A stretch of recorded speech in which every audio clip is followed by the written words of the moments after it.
La mère de Naël a fait la différence entre ce policier qui a tué son fils et toute la police. J'ai des amis policiers, ils sont de tout cœur avec moi. Ils ne sont pas d'accord avec ce qu'il a fait, dit dans l'émission C'est à vous Mounia M, alors que des violences urbaines ont éclaté un peu partout en France depuis la mort de son fils unique. Il n'avait pas à tuer mon fils, il y avait d'autres manières de faire. Une balle ? Si près de son torse ? Non, je ne peux pas imaginer ça. Il y a d'autres moyens de les faire sortir, du véhicule, note de la rédaction. Tuer des petits comme ça. Ça va durer combien de temps ? Encore combien d'enfants vont partir, déclare-t-elle pour sa première longue prise de parole depuis le drame. Le policier a vu une tête d'un arabe, d'un petit gamin, il a voulu lui ôter la vie, assure-t-elle également dans cette interview enregistrée jeudi matin, avant la marche blanche de l'après-midi à Nanterre. Mounia M dit également espérer que la justice soit vraiment ferme contre le policier. Pas 6 mois et après il est dehors, ajoute-t-elle. Depuis cette interview, le policier a été mis en examen et placé en détention provisoire.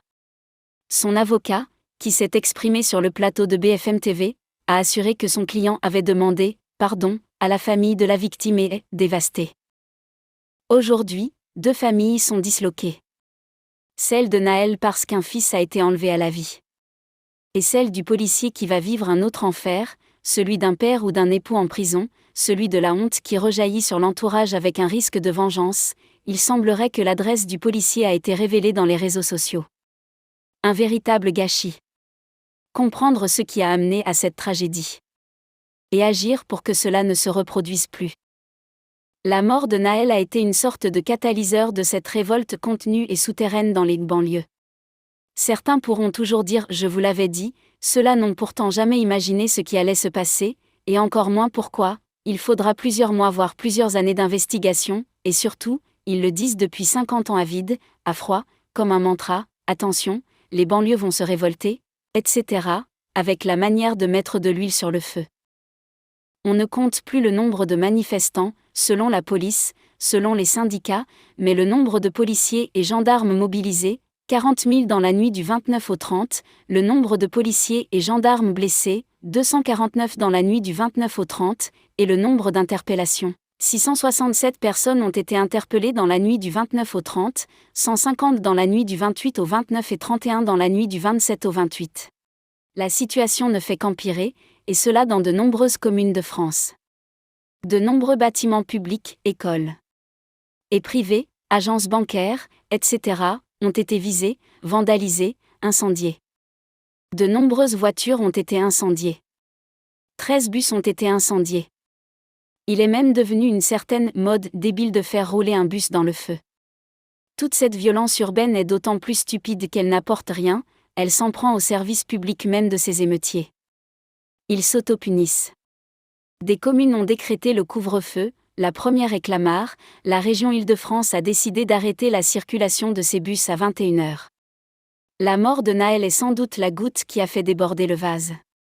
Mais qu'elle va ? Ce n'est qu'un prétexte car la question est, que veulent véritablement les émeutiers ? Juste une reconnaissance ? Ou pouvoir faire leur trafic tranquillement sans être inquiétés par les forces de l'ordre ? Dans certains cas, ce sont d'autres habitants qui ont voulu protéger leurs biens communs, leurs écoles. Certains mettent de l'huile sur le feu.